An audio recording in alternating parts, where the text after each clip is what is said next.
All right, I think we'll get started and people can trickle in as they'd like. So welcome everyone. I hope you are enjoying today's sessions. I know I attended one of the panels earlier. It was so informative, a lot of great information. So we hope you can continue to take some tips, some helpful information while we participate throughout the rest of the afternoon.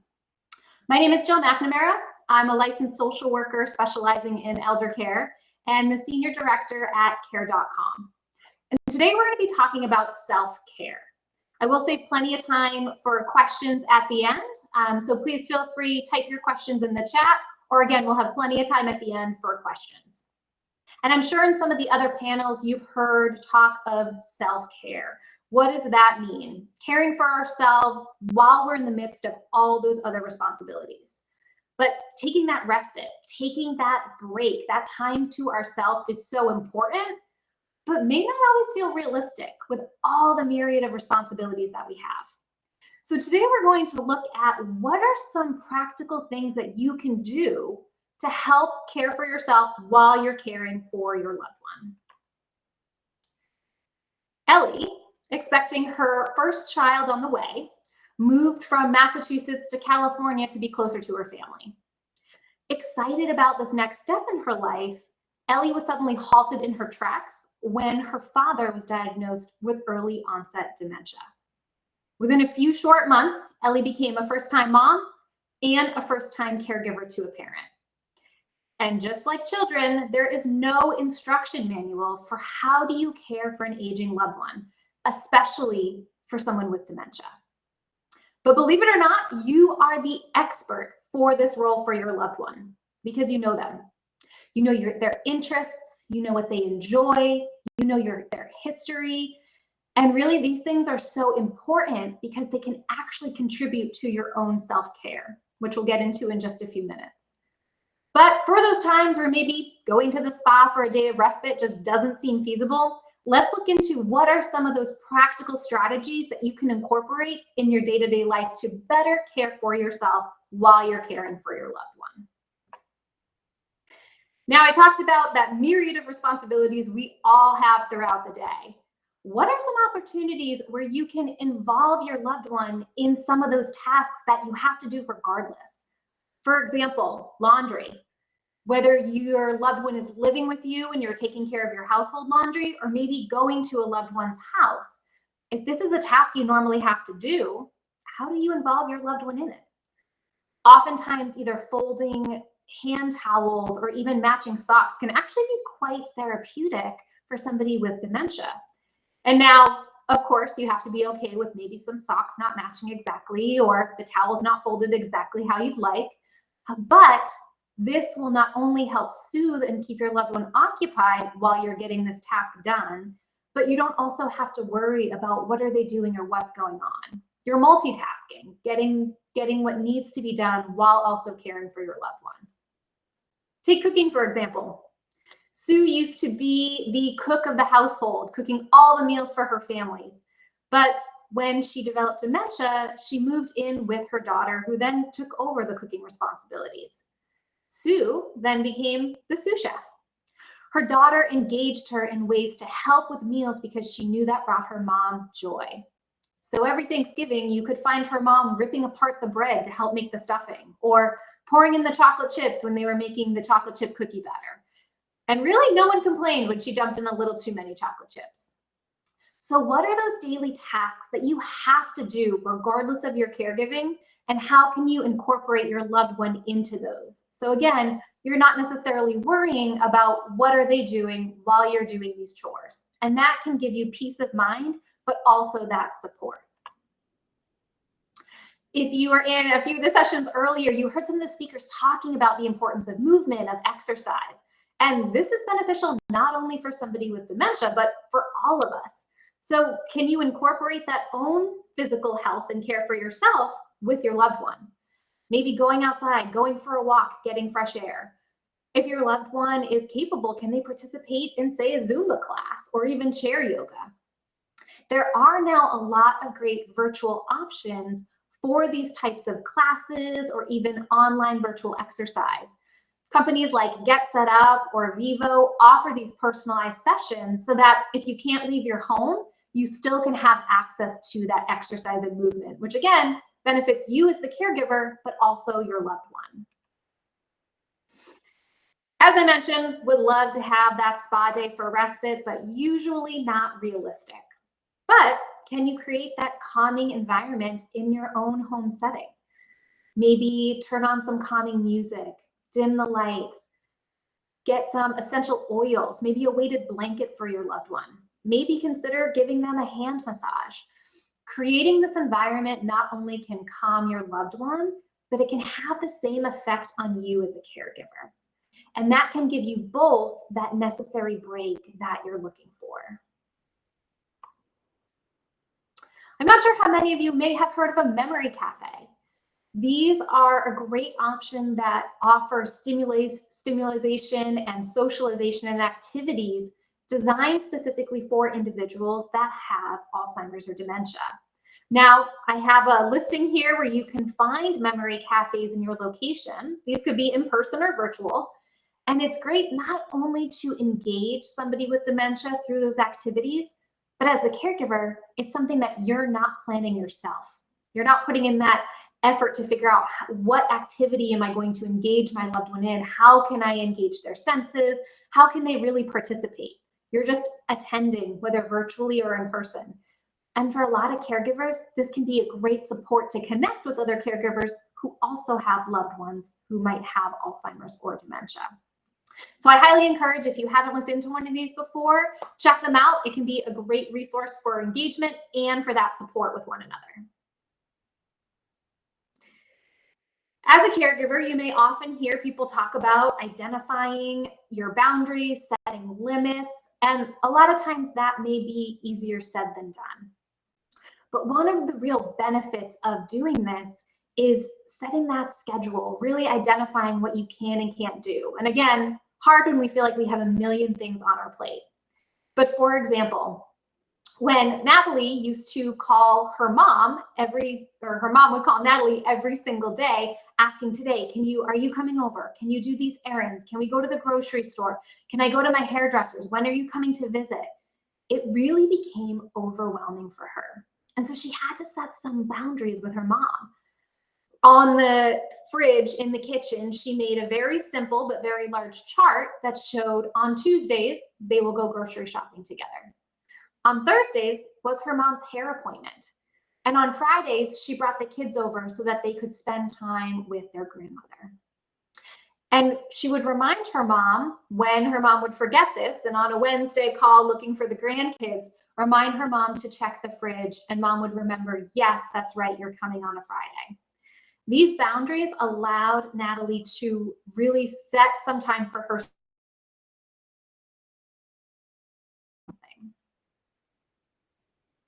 In addition to those boundaries, a schedule, kind of like how I just mentioned, can really be helpful for caregivers.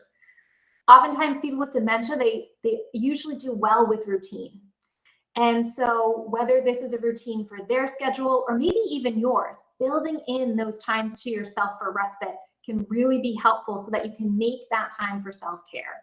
So figuring out when in your week, what you have to do and where you can prioritize that self-care, even if it's 4 or 5 minutes. Or maybe you build into that schedule once a week, you create that calming spa environment that I talked about. What are these little things and how can you structure them into your week? Often can make a big difference because we all get busy and it can be really hard to build these in if we don't have a schedule in place. And finally, let yourself try things. As caregivers, we can be so busy that it can be hard to experiment.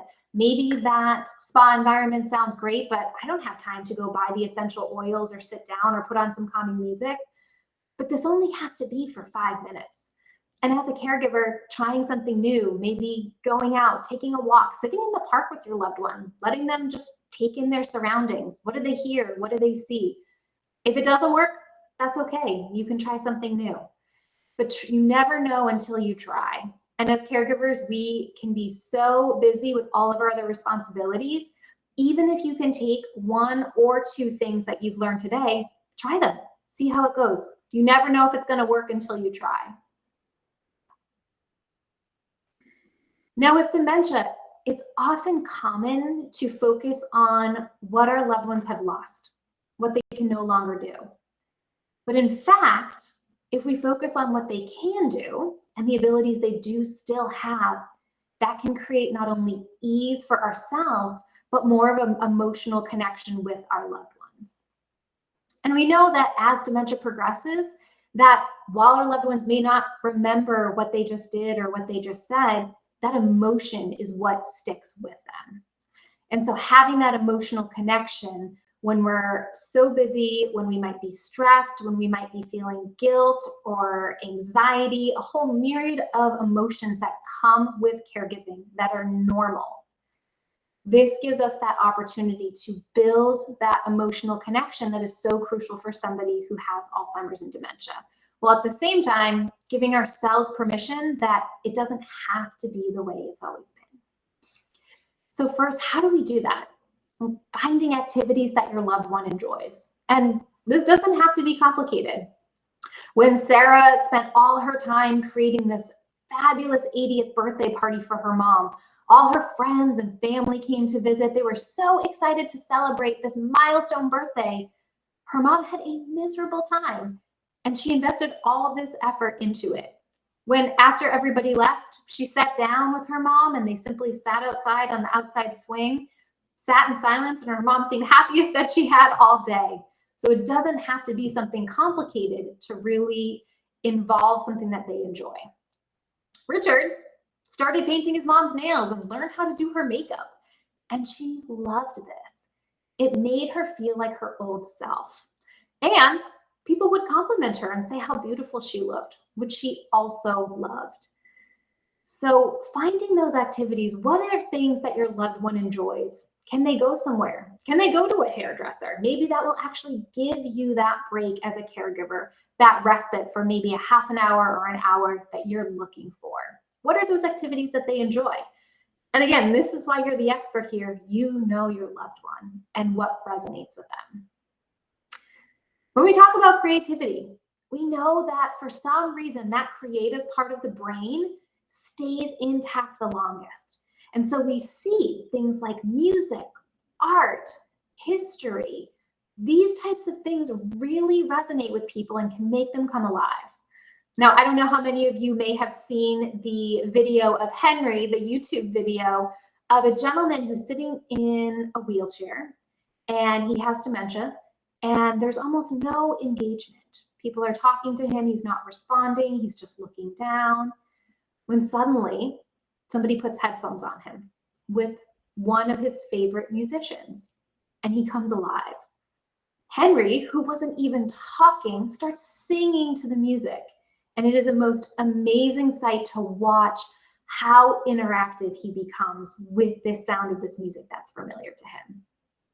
So whether it's music that your loved one enjoys, creating a playlist, putting that on, again, that can be calming and soothing for a lot of people, especially as we often see agitation associated with somebody who has dementia. Can you get an adult coloring book that can be really soothing, especially if your loved one was into the arts? Or maybe they just want to sit and sing with you. Can they remember history if they loved history, talking about historical events? I've worked with families where they can rattle off every historical event that happened throughout their childhood, even if they can't remember what happened 5 minutes before.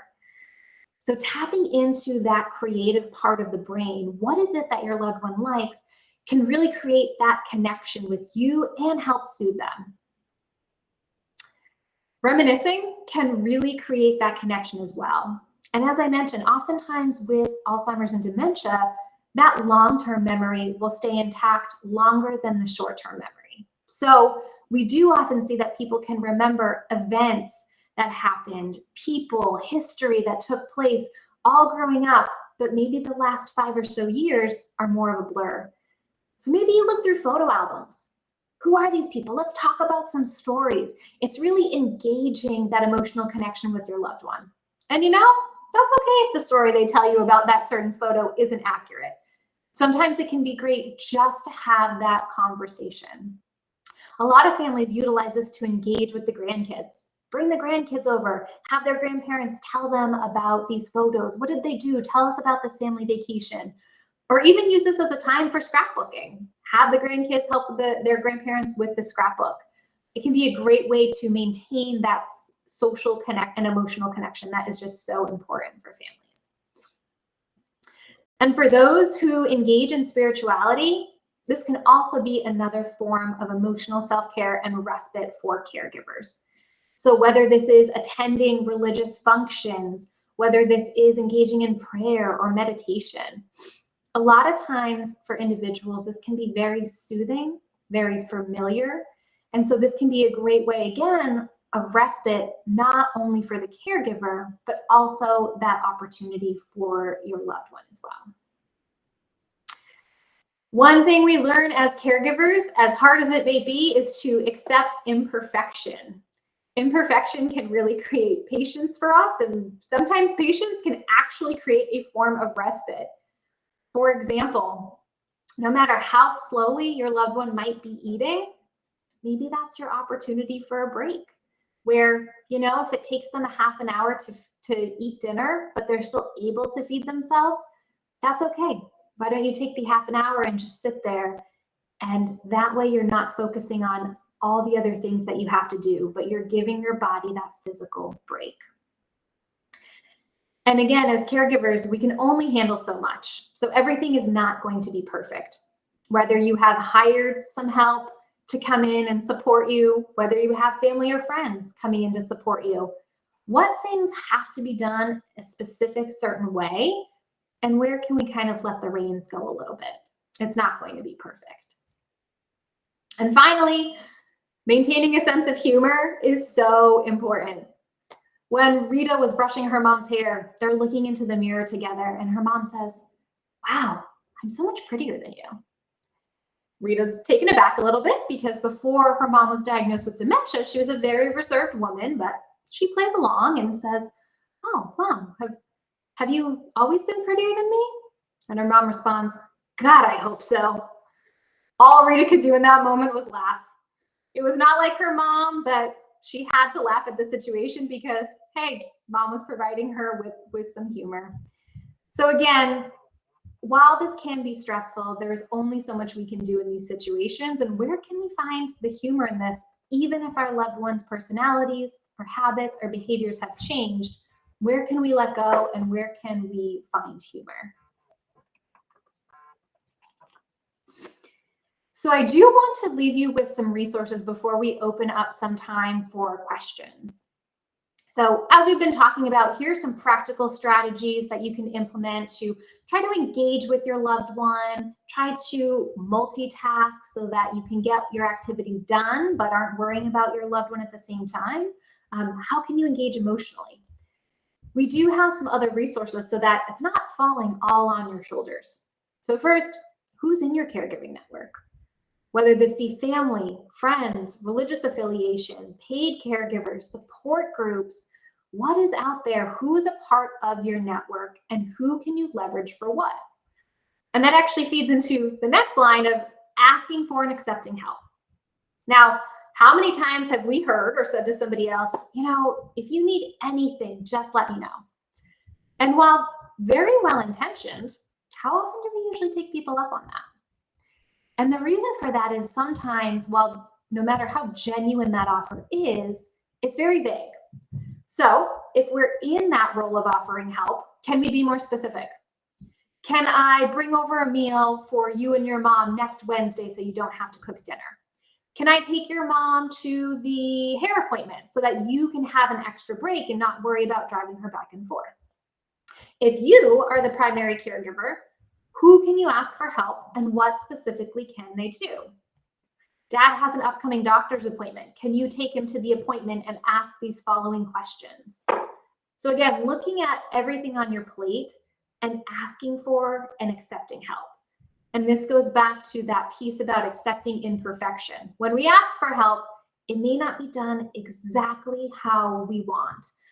But when is that okay and when is that not okay? And being able to identify those and be able to sit with that at those times where maybe we feel like we could have done it better, but at the end of the day, it gave us that break and our loved one is still okay. Caregiver support groups can be a great resource for families because you're connecting with other individuals who are going through something similar like you are. And the Alzheimer's Association has a great resource for finding support groups. Their community resource finder not only has support groups, but other helplines, resource finder tips, all sorts of great information for families who are looking for additional resources or groups or supports to help them as they're caring for their loved one. There's also the National Respite Coalition, where it can provide families with information about actual respite options and sometimes even funding for some short-term respite. Because while, like I said, taking that break, stepping aside, having somebody else come in may not always be doable. Maybe we have friends and family who can do that unpaid, but if we need a paid caregiver, often families might be able to find some short-term funding to help with that respite support. And then finally, does your employer or a family's employer offer any caregiving benefits? Similar to care.com. It could be maybe backup care, where a family can get subsidized in-home care at a discounted rate, or maybe just guidance and advice from an advisor who knows this landscape, who can give you tips and strategies and support. So look to your employer, see what benefits are offered as well. That can be a great resource of something that you already have access to leverage for support for your family. So at the end of the day, remember that self-care is not a luxury, it's a discipline.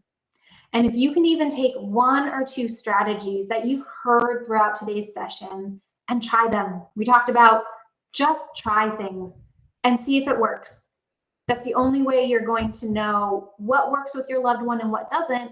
And as the dementia progresses, don't be afraid to try something new. Maybe something you tried early on that didn't work might work later down the line.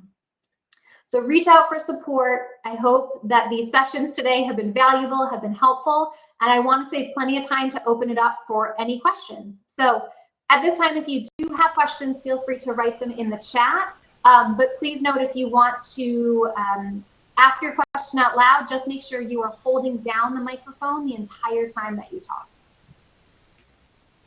Thank you, Jill.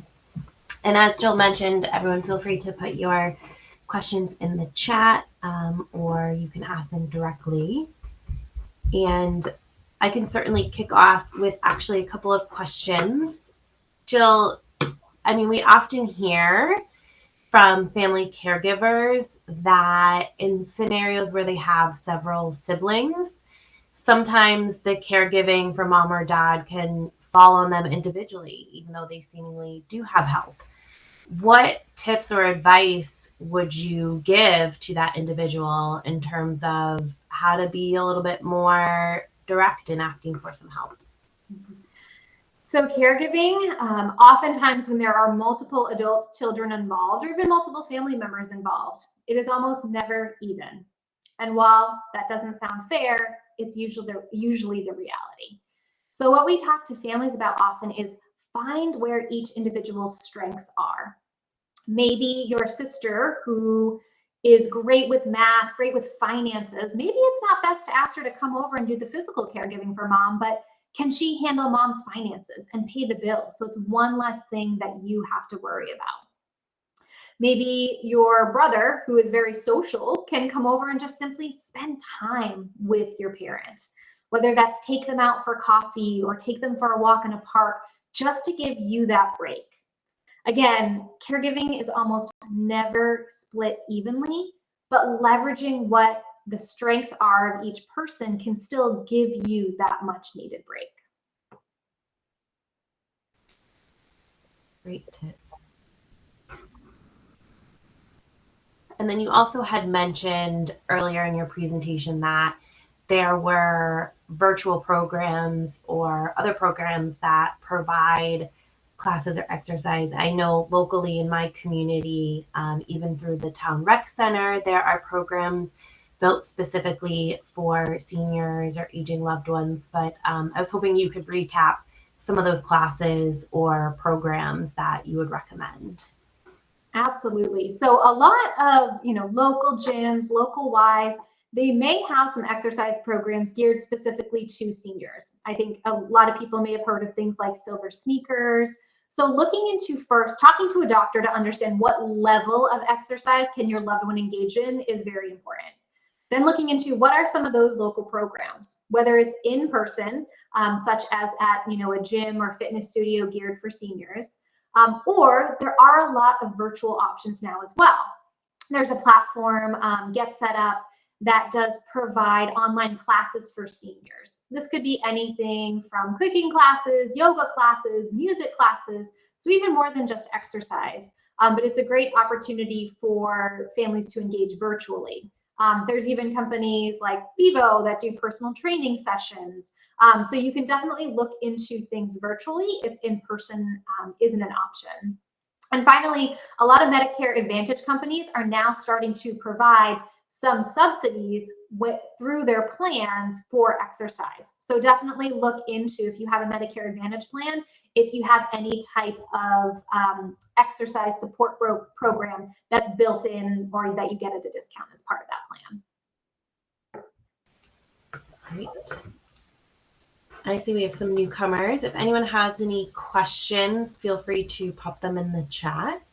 One additional piece that I'd love for you to just expand upon a little bit, Jill. So, we actually also heard in our vendor booth earlier from someone who popped in that there's a big part of going into deciding on assisted living community is not just about deciding on it. There are many family members who have dementia and they're adamant about staying in their home, and family members are going to worry. So that worry also creates a lot of stress and emotional turmoil, not just wondering what may happen. But then there's also the aspect of the constant conversations around it, and that can lead to a lot of struggles with emotional self-care. Do you have any tips for folks on emotional self-care? Yeah, so I think in that situation in particular, we're working with adults, and adults have autonomy, they have decision-making capabilities, and even with dementia, until somebody is proven incompetent, they have that right to make a decision, even if we don't agree with it, and even if we think it's a bad one. And so a lot of times families struggle with that fact of maybe somebody's living in their home, they don't feel like it's safe for them to do so, they want to have them move into a community, and their loved one's like, absolutely not.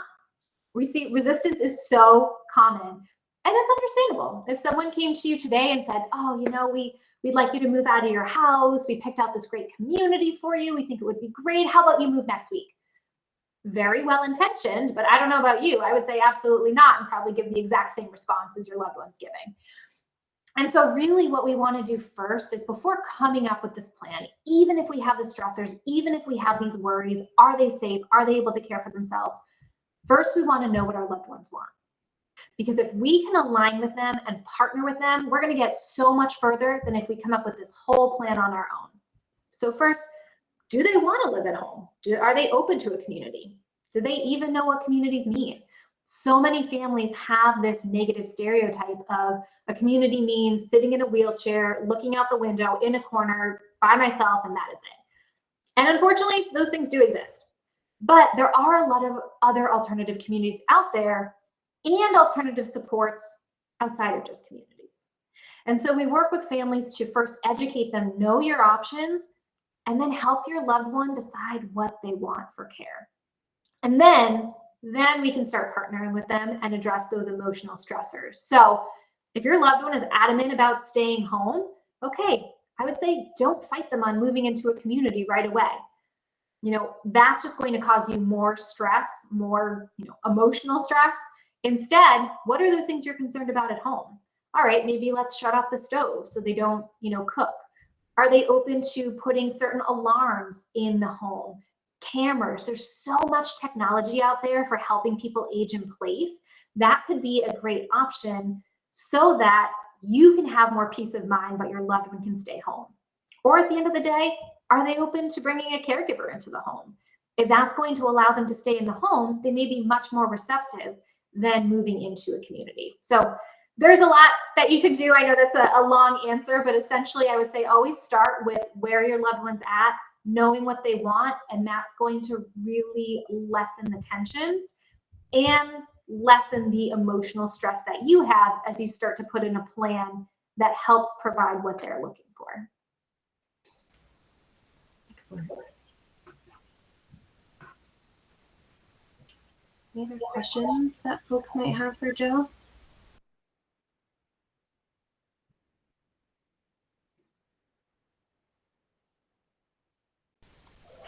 Yes, Katrina, make sure you are holding down. Hi. Hi, can you hear me? We can, yes. You know what? I didn't, just to let you know, I think the reason there's only a couple people here is because you have to scroll to see this, and I didn't know I could scroll. I thought there was only 4 workshops, so you might want to tell the powers that be that, like, because the icons are so big. Mm-hmm. When you are put to that page, I tried to scroll and it didn't work at first, so I thought there were only 4 offerings, but I'm going to listen to your whole thing on the recording. Thanks for your work. It's super important. And I didn't really have a question, but I just wanted to say that. Thank you, Katrina. I appreciate that feedback. And yeah, hopefully at least they're recording these, so hopefully people can listen into the future, and then, you know, they can definitely reach out to us at care.com if they have additional questions. Is there anything that you have top of mind that, you know, drew your interest to this workshop that you might just be curious about? I mean, we have the time, so we certainly can have a conversation about anything that you're curious on.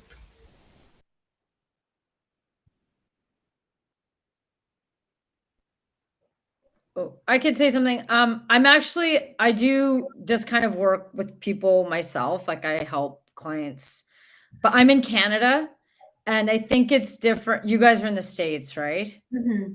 So it's very different, but I'm always I'm actually half American. So I'm interested in, well, all of it. Like, I hadn't heard of the National Respite Coalition. I mean, it's such a major issue.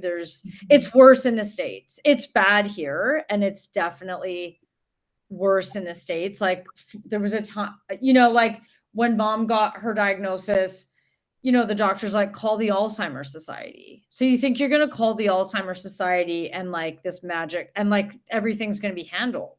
Mm-hmm. Right. And then like the horrible wake up call of like, oh, it's really hard. We have a support group once a month. And I mean, the Alzheimer's Society where I live anyway. But anyway, that's a whole other story. But anyway, so and then that isn't the case. And then if you can afford private help, you can do that. But if you can't afford private help, there's really nothing. And it's like, people offer, it can be hard to build that team of people. People have barriers around asking. You don't really know what's coming, so you don't really know what to ask for. And you're so tired, you can't even muster. It's like, can you just come do the dishes? Like, you know, but does anyone, you know, anyway. So it's just interesting for me to hear about, and I will listen to your full share, but to hear what's happening in the States. I don't know how people are living through this. I mean, often you hear that the caregiver dies before the person receiving care. You know, I'm a younger-ish caregiver. I'm 44 now, but I started in my 30s. But, you know, I know other caregivers who are 85, Mm-hmm. And they're getting 6 hours of help a week. Mm-hmm. I mean, you know, outlook bleak, right? So anyway, I'm just I'm interested to hear more about what you're saying and what's happening in the States, and I'm happy to share about what's happening in Canada too. But anyway, so I will listen, and thank you so much for doing this. Yeah, of course. Thank you. And a lot of today's talk was more around just self-care, which I think can be applicable across the board. But what we really are seeing, I mean, first, and I think a lot of sessions have talked about this in the past, right, is first identifying as a caregiver. So many caregivers don't self-identify, so they may not look for support, right? I'm a daughter, I'm a son, I'm a granddaughter, you know, I'm not a caregiver.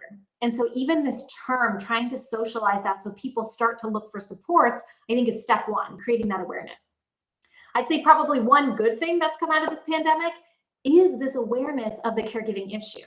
You know, we've seen across the board that people are aware of how challenging raising a child can be, but we don't often talk about what it's like for a mom who has dementia or her dad who's incontinent, especially when we're talking about in the workplace, right? People don't come in and talk about that. And so what we've seen is that through this pandemic, there has been more awareness. We've seen a lot on the employer front, but with this issue as a whole, that caregiving is a real issue. And these family caregivers, these unpaid caregivers, are dealing with so many challenges. And how do you know how to navigate it all? You know, Katrina, to your point, there's no one-stop shop for, oh, it's great to see your face. There's no one-stop shop for, okay, we got this diagnosis, or they have this health issue, or they have these needs. What even are the options out there? What do they cost? How do we navigate it all? So what's interesting is that, and I have the employer benefits listed up here as a resource, is because we've actually developed that specific support for families, right? And unfortunately, it's only an employer benefit at this time, so not all families have it. But it just showed that there's this need, right? There's a need to have this one-stop shop of, I'm in a caregiving role. What do I do now? I don't even know where to start. I don't know the resources. And having somebody there who's an expert in the field to guide you every step of the way, like, that doesn't exist for the traditional consumer yet, and it needs to. So we're really making push on the policy front, on the employer front, to have these programs create that awareness so that we can support more and more caregivers to help them with all these challenges that you talked about. Yeah, I mean, that's great. I totally agree. The COVID really did put long-term care, well, at least in Canada, long-term care and caregiving in the forefront, at least for a period. I hope that it stays. And you know, Hilarity for Charity really came through for caregivers during the pandemic. And I don't know if you saw the woman that, and her father who got the Scotty Award, but that was totally my experience. You know, I've been isolated for years as a caregiver. And the pandemic was honestly no big deal. Like, and it was just more normal. And yeah, I don't know exactly what you're doing. It looks like you've created an app. Is that yours, Jill, or is it someone else? Oh, Circle of app. Someone else sent. Yeah, I think. Oh.